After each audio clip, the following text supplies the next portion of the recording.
Welcome to Board Ghost, a story broadcast with games as the engine.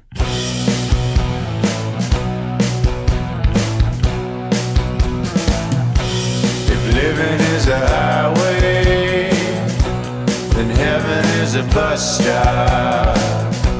Been waiting for a minute there, or has it been forever?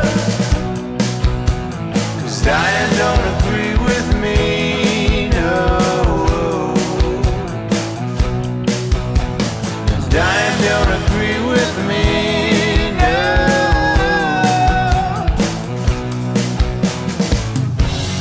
All you board ghosts, come with me, we're going home. We believe you're out there, hungry for stories for shared experiences. We can't see you, can't hear you, yet we will play for you.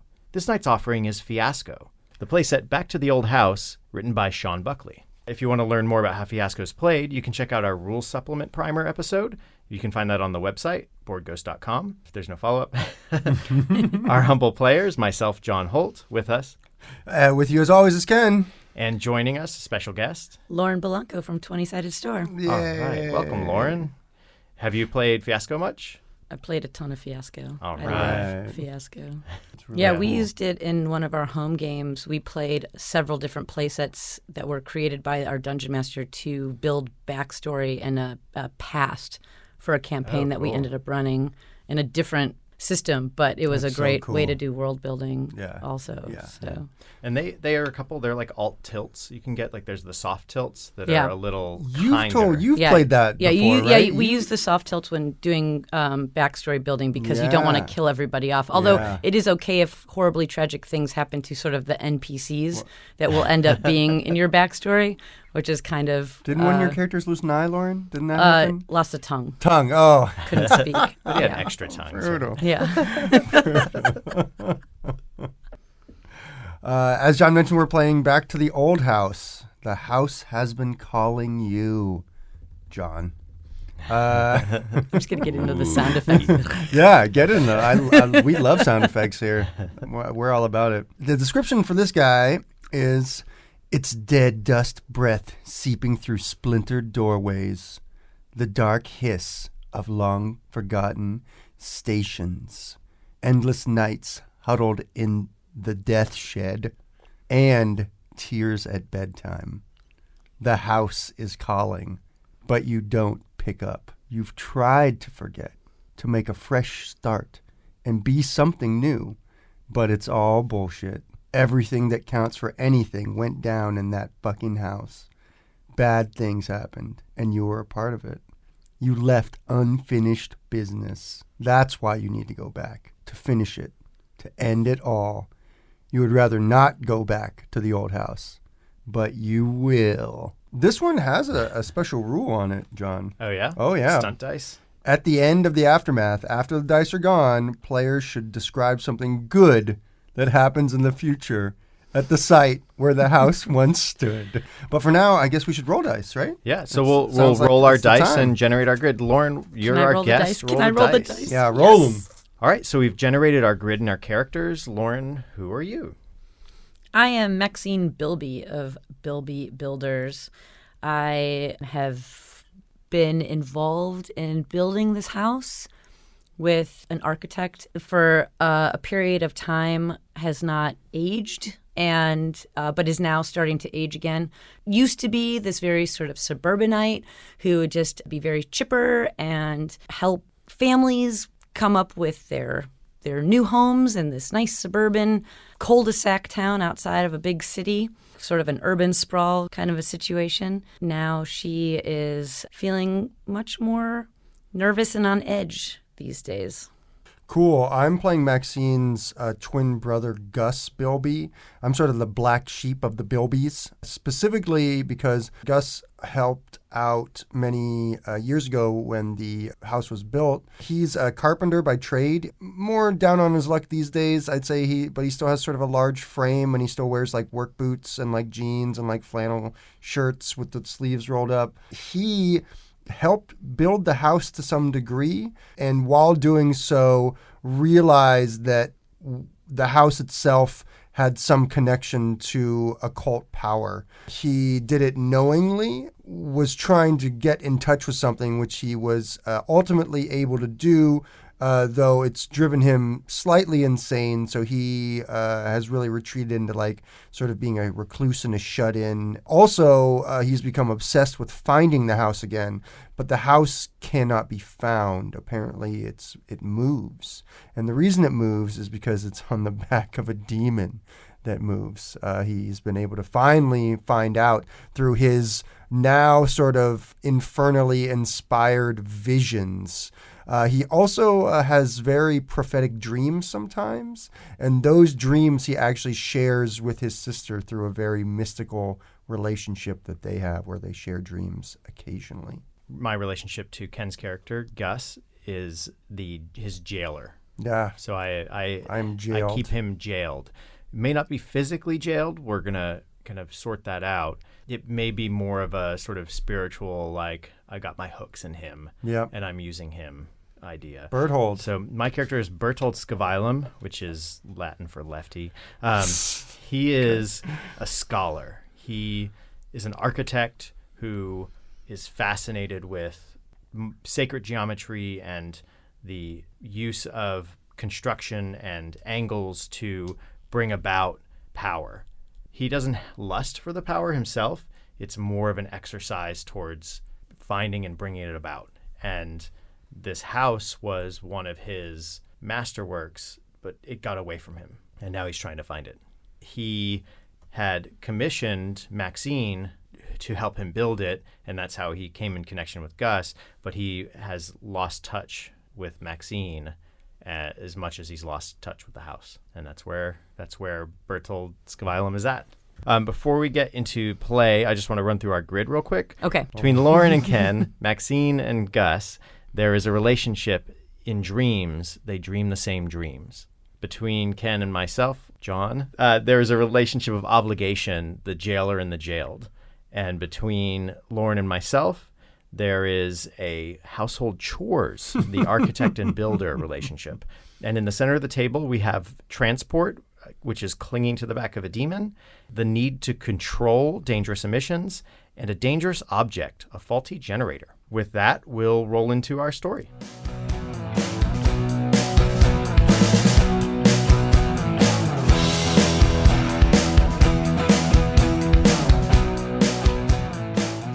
So Maxine, totally looking for new land to build houses on.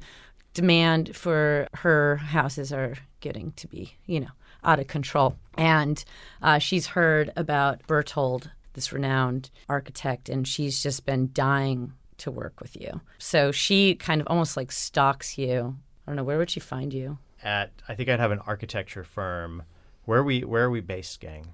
I'd say I think just at this point, this is like in the past. This is when we I met. think like Woodstock, New York. Woodstock's like upstate New York, like somewhere near the Green Mountain range. Just like out in nature, but very sort of pricey. Yeah, or like Pennsylvania, so it could be like outside of Philly. Sure. You know what I mean? Like outside of like a big, but it doesn't have to necessarily be related to any places we know. But I think the idea of sort of this urban sprawl, this like quiet suburban neighborhood outside of a big city. I think he has like a self-run architecture firm that is near a college campus. That's where you might find him at this point in time. Okay.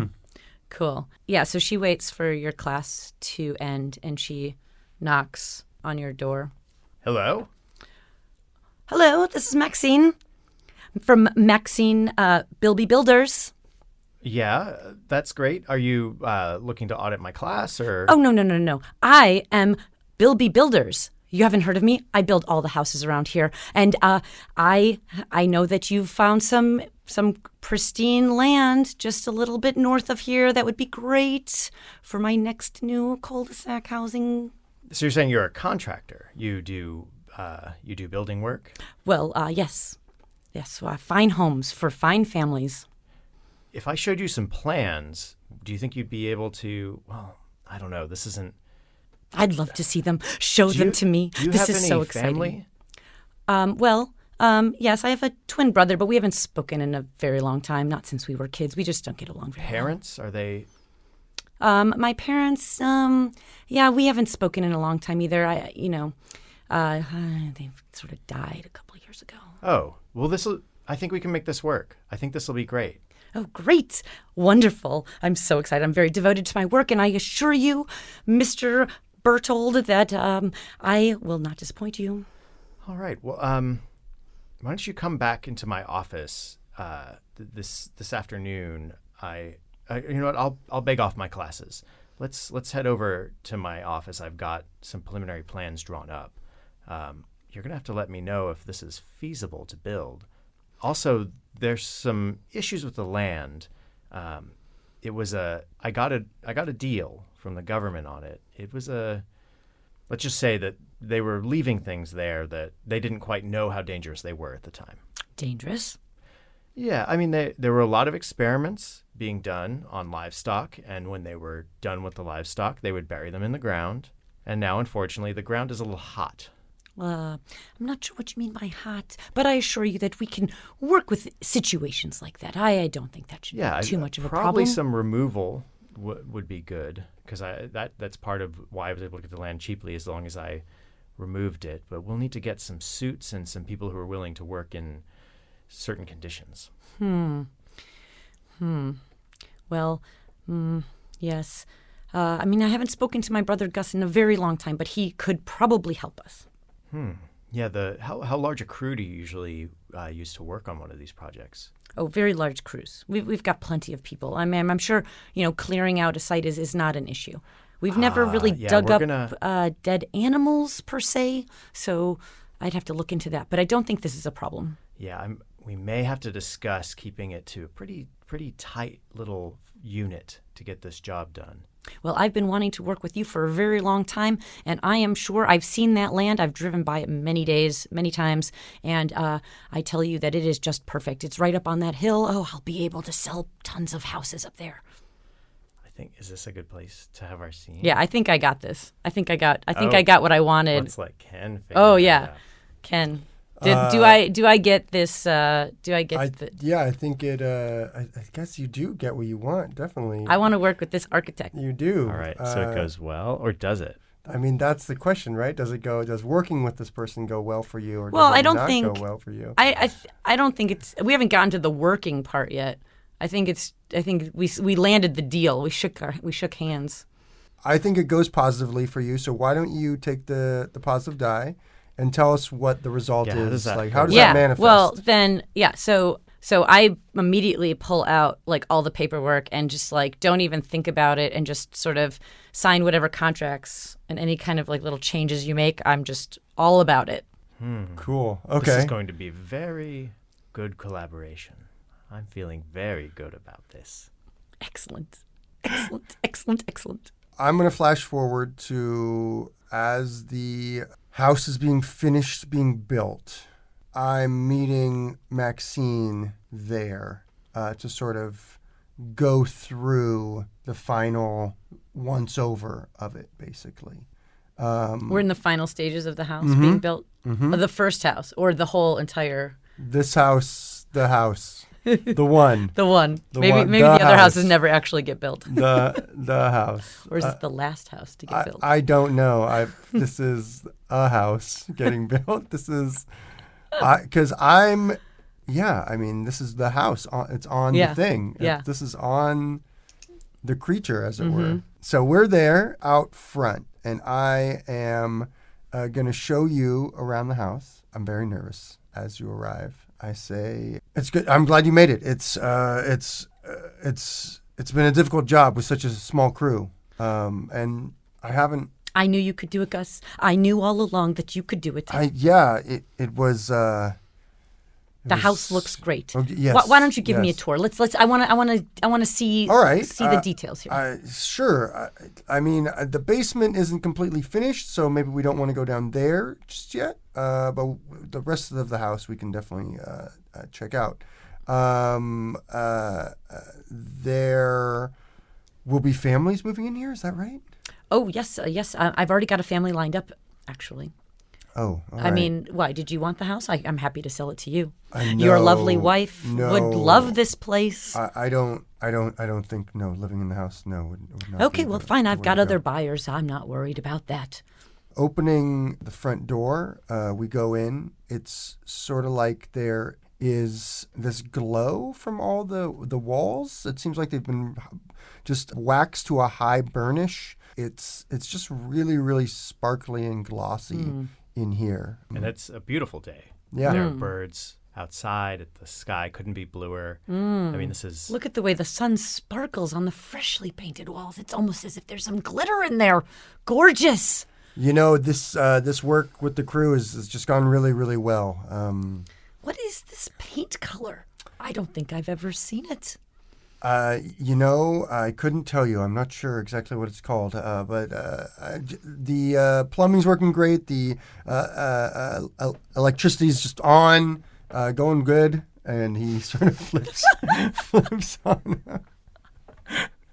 He flips on a switch as the candelabra in the dining room lights up. The house itself, of course, is probably about 3 stories with a large first story for entertaining and large dining. The second story is probably where everyone has their bedrooms, and there's probably a large bathroom in there as well. And the third story is sort of an attic, though the attic has windows. It's more like a finished attic. There is a basement, of course, but it's unfinished apparently at this point. Yes. Well, all of this looks great. I mean, we can easily sell that attic area as a little playroom or storage. And but how long do you think it's going to take to get this basement finished? I would like to come down and see where you're at. I'm a little bit concerned that we're not on schedule here. We're definitely on schedule. The basement will be finished before the first inspectors come from the bank or from the realtor. It's a work zone down there. I don't know if you really want to go down there now. Oh, please! I've been on a million work sites. It's just the electricity isn't working down there. It's a little dark. It's unsafe. You really shouldn't go down there. Well, you still smoke. You've got a lighter. Come on, let's go. All right. I'm trying to quit smoking. I think I may have left it in the truck. Who quit smoking in 1950? And I seem super nervous. How does it go for me, John? I think it's going to go your way. I think so far things are still real shiny. They are super shiny. Gus gets away with it. Somehow he says, let's go share a smoke at the truck to, seal our good fortune. I have good feeling about this house. I know it. Things are just going to be amazing. This is going to be the start for your company. I mean, you're going to be able to build so many more houses. I've got a whole ad campaign I'm sure. ready to go, and this is just great. Well, I'm not worried. If you say you're on schedule and that basement's going to be finished, let's go. And maybe like out in your car, you've got like the special like candies that I love, and I'm like very excited, and I just get sidetracked. Yep, candies. Candies do it every time. Continuous scene initially. You pan up to the window of the attic from where you guys are driving as you pull away, and you see me scowling. You see Berthold Scavaellum scowling, and he slams a book shut. And we cross-fade, we cross-cut, and the chirons 40 years later. Berthold Scavaellum's the same, looks the same age, same everything. And he is standing on the corner of a suburban neighborhood, and he stands in front of a house that is the same truck, but it's now rusted out and old. It's beaten. It's on cinder blocks. And he walks up the lawn and raps on the door. It's opened by Gus, of course. Gus, 40 years later, more of a decrepit old man at this point. If he was like 20 when he he's built like 60 now. Yeah, he's like 60, late 50s. I think even a little older. I feel like he was in his mid-20s when he first built the house. He is living here, and he says, "Oh, it's you. Come in." And he opens the door. I was just thinking back on how you still owe me. And I brush some papers off of one of the chairs and sit down. As I close the big Gothic door, There's no lights on inside, just firelight for coming from the large fireplace. But it's super chilly inside anyways, even with sort of the roaring fire, as it were, as the only light source. I sort of have this weird sort of gait as I walk over. It looks like one of my knees is maybe arthritic, and I'm sort of like limping a little bit. I have a cane that is all splintery and looks beat up, maybe even chewed up or something like that. It looks like it's seen some punishment. And yeah, this place is just a hoarder's dream. There's just crap and papers and stuff piled up all over the place. And yeah, it's musty. It's like there's even like paintings on the wall. They're probably in frames that just have like oilcloth thrown over them. It's like this is like a dead person's house or like an estate or something like that that needs to be gone through. Gus sort of scowls at Berthold and says, "The preparations have been completed." You failed me when we finished the house. It was up to you. It was up to you to kill everyone involved with building. That was your allowance. That's what allowed you to live. You haven't finished that job. She's gone. I haven't seen her. I tell you this. I haven't heard from her. I'm no detective, but she hasn't once interfered with the house. But you've been having dreams, have you? The visions are rare, very rare. But they're stronger now. They're clearer, aren't they? It's difficult to tell what's real and what's not. What are you seeking, Berthold? I need you. You owe me. I could go to the police right now. You could have been spending these past 40 years in a prison of real gates and iron bars. You could have been rotting. They would have given you the chair back in those days. I've been your prisoner. Instead, in this house, doing your dirty work. There's blood on my hands, Berthold. Blood that will never come off. That's because you made your choices. In service of you and your needs. I did what need be done. You were the one who was unable to complete your tasks. Here's what we need to do. The house is close. What have you been dreaming? You need to tell me truly. I think that's a good place to decide. This does not go. Doesn't go Oh, well. how does that manifest? So Berthold takes out a journal to where he keeps his notes and starts to write down as you dictate to him your the dream. And you intentionally obscure certain facts. Yep, definitely. And certain signposts and locations. And he grits his teeth and slams the book shut and goes, "Then I have no choice. I'll have to take you with me to find the house, to find your sister." And he straightens his jacket, and his hand brushes against the butt of the pistol that he has in his hip holster. And he again grits his teeth and closes his jacket, knowing that he needs you alive. So this scene is Maxine by herself. Maxine is in her... So wait, how old did we say she was at the completion of the house? Like in their 40s? She was, so it was like maybe 1950, right? Yeah. Yeah. And so she's, let's say she she was in was her like mid-20s. She's like, Oh, like late 20s. Late 20s, right? late 20s. Okay. But So- she's only aged maybe Yeah, like yeah. 10 or 15 years max. Sure, yeah. So now she's probably, like in her, I would say she's, in like her 40s in this scene. And she wakes up kind of in a dark room, looks like a bedroom, looks very, very nice. Like she did very well for herself with this community and selling off the rest of these houses. But she wakes up and she's completely sweating and her face is like ghostly white. And she's sort of clutching onto her blankets. Her hands are shaking and she very nervously goes to grab a glass of water on her nightstand, and her hands are shaking and she barely is able to drink this glass of water. And she puts the glass down and she opens up her top drawer and she pulls out a book. It's a journal, and she starts to write down more details of this nightmare that she just had. As she's flipping the pages, there are entries and entries and entries where she's trying to figure out different locations and scenes of street names that weren't detailed that might sort of come up.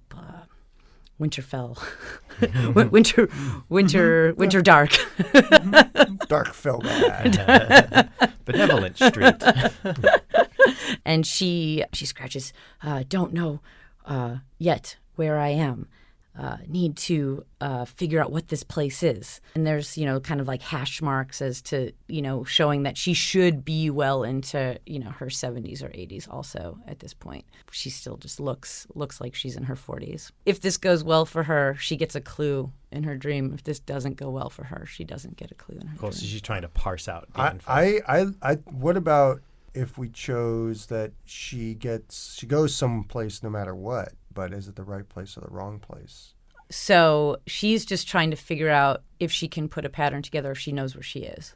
I'm assuming that she's been bouncing around at this she's point. she's in a home. She's in a bed that she does not recognize. Well, no. I guess I imagine this whole scene is like, where is she? She's in her home. She is in her home. But she's done very well for herself. But the dreams are letting her realize that this reality that she is in is not a reality that is real, right? Right. There's some shift. Mm-hmm. So it's almost like this sort of parallel universe where, she's in the house that she should be in, and she's in the bedroom that should be her bedroom, and all of her things are there, but she's much younger. She feels disassociated. She feels very disassociated with all of it. She's not the perky, lively self that she normally is.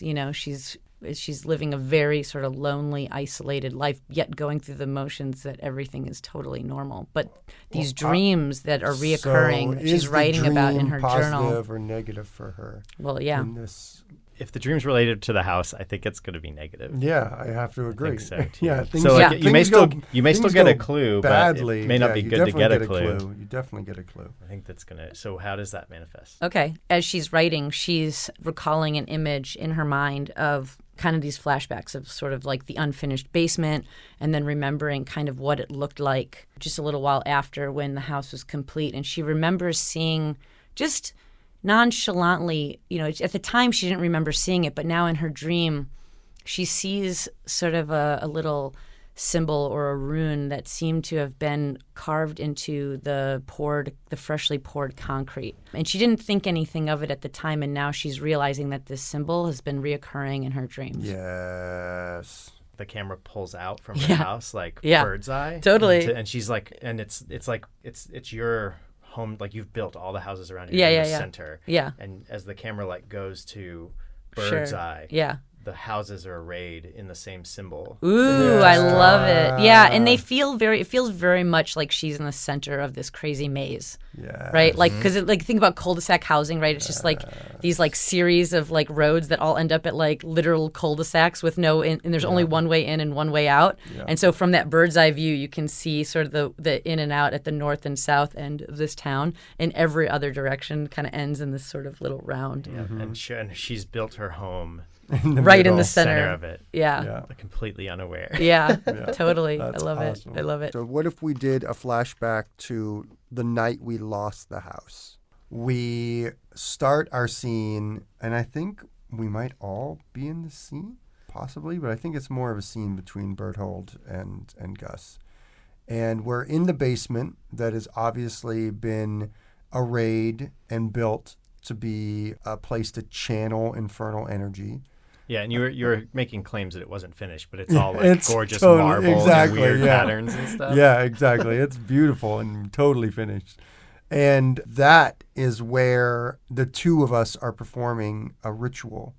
There's like a font built in. Yeah, there's a font here. Bound man, like hanging from their ankles from the rafters above this font, as we're like painting them with symbols with sort of black paint. Right, and you're doing the painting. Yeah. I'm guiding you. I have a book. Yeah, you're chanting. You're doing the chanting. I finally pull out a curved dagger and slit this person's throat as blood pours down their face into the font. And we're like consecrating, if you will, unholy consecration of this area. And that's when we start to feel rumbles beneath our feet. The rumbles have been growing, and as the blood fills the font, they settle. Yeah. Too. So it's sort of like, So as each new fresh pulse of blood settles this rumbling. Right, but something goes wrong. The ritual that you're casting requires the spirits of everyone included in building of the house. And that is not in place for you. So I slam the book shut, and these stopgap measures just aren't going to keep it in place. I can't kill her. She's my own sister. Would you rather lose connection to the home?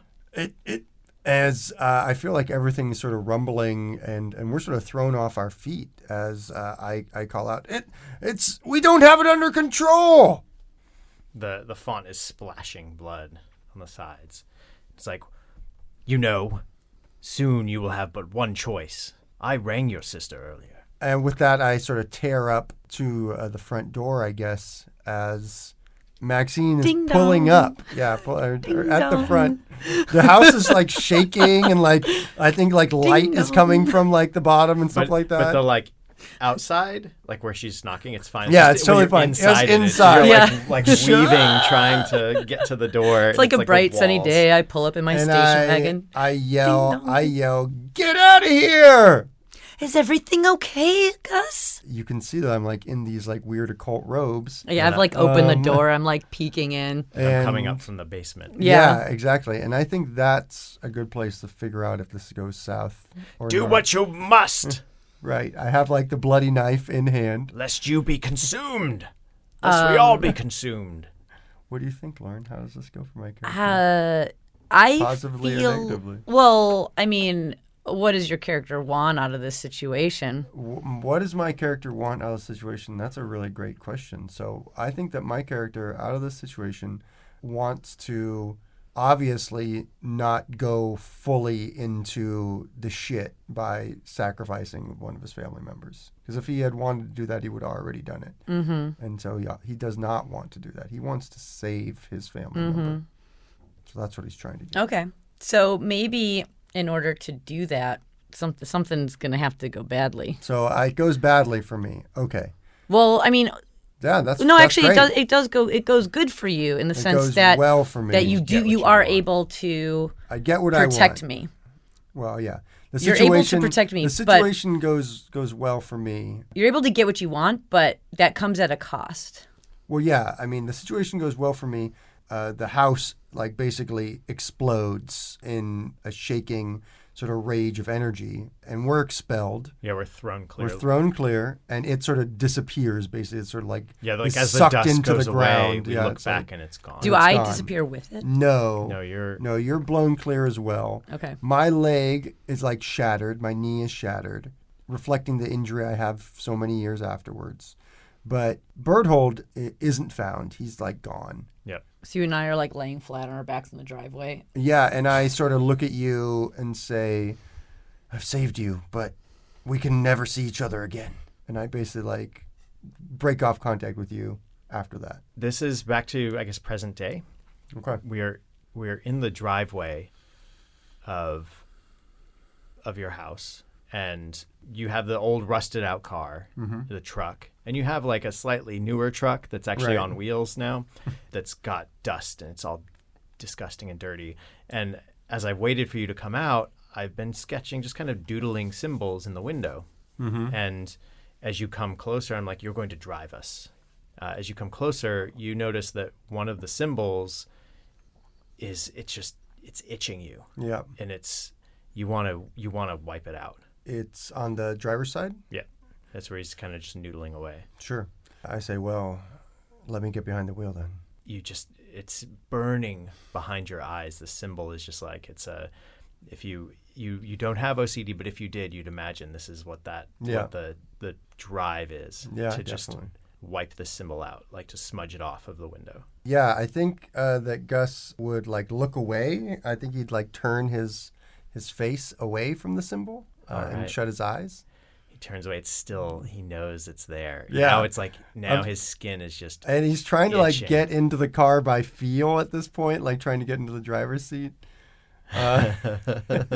Wait, but you're driving? I'm just scooted over? standing there. You're just standing there. I'm waiting I'm walking around watching him as I'm about to get in the passenger side. Gus sits down and he opens his eyes to try and drive. It's just like burning in the left side of his vision. And he reaches out with a thumb to like smudge it away, basically. Does that make sense? Yeah. He smudges it away. Ah, good. Took you long enough. I know where we should go. And I pull up my phone and plug in an address. Because you smudged just the right symbol that I was looking for. Yes. It's something that I've been seeing in the visions. What does it mean? I guess we'll find out. Let's roll. Does this go well or not? This is your scene? Yeah. It's my scene. This goes very well for you. Nice. All right. I've pulled one over on you, and you're cowed. The jail I have you in is a mental cage, and it's just my sort of domination of your soul and will. I've exerted it again, and that angers you. But you're cowed, and you drive. You drive on through the night, and we are approaching Bilbyville. Bilbyville, yes. Communal. Yes. This beautifully laid out. I hate Bilbyville, man. Yeah, it's like a gated community. Gated community. Yeah. And again, as the car is pulling up, we pull out through the woods, and that's that symbol as we pull through the gates of this community. It's the symbol. Yeah. And now we know where we're going. Yep. We've played through our scenes, and now we've generated our tilt, mayhem, magnificent self-destruction, and paranoia. A stranger arrives to settle a score. With that, our story ends. We'll return again to complete our tale in the next communique. I was one of your players, John Holt. You can find me on Twitter at Lord Joho, and that's kind of it. I'm not going to give my Snapchat. Not on Snapchat anymore, I just man? haven't used it in too long. Come on, man. Maybe Instagram stories I'll start. Yeah, you for better like get 2 back minutes. on Instagram. I just started a new Instagram. I'm All super right, excited go about for it. Ken, where can people find you? Oh, well, obviously you can find me on Instagram at Berlingsbeard, Berlings. Also, you can find me at my website and on Twitter. Love the Twitter. Where can people find you, Lauren? Oh, you can find me on all the social medias at 20-Sided Store. That's 20-Sided Store. Or at Bilanko, Bilanko, for my personal accounts. All right. Cool. Thanks for coming on, Lauren. This has been really great having you. I'm excited to play the rest of our tale with you. It's going to be really good. It's going to be really great. It's been awesome to have such a veteran. I feel like I'm being hunted right now. Maxine is. Yeah, there's bad. They're coming for you. There's bad I almost news. feel like there's almost like a reversal here where like you're being controlled, but I'm the one really in jail in my own Well, that's making, funny in my own because creation. I'm really trying to actually play it like you're the one who's actually jailed by all this, and I'm the jailer. Like I'm trapped by my own You're drive. trapped. So to learn more about the players and engine in our story, visit boardghost.com. You can attempt to pierce the veil and contact us at BoardGhostWorld on Twitter. Shout out through the ether if you have desires we can fulfill. And I think we're into Inktober by now, and I may have a BoardGhost Instagram account where I can put some inks up of our ghost illustrations. Yes, we love our illustrations. They're so good. Leave reviews and comments on iTunes, your preferred listening portal. Please take a moment to subscribe so you don't miss out on the latest episodes. We'd like to thank Pat Couples for our theme song and interlude music. You can find more about Pat at patcouples.tumblr.com or on his band's page, hotelsandhighways.com. If you're not alone in the void, share our stories. The more they are consumed, the truer they become.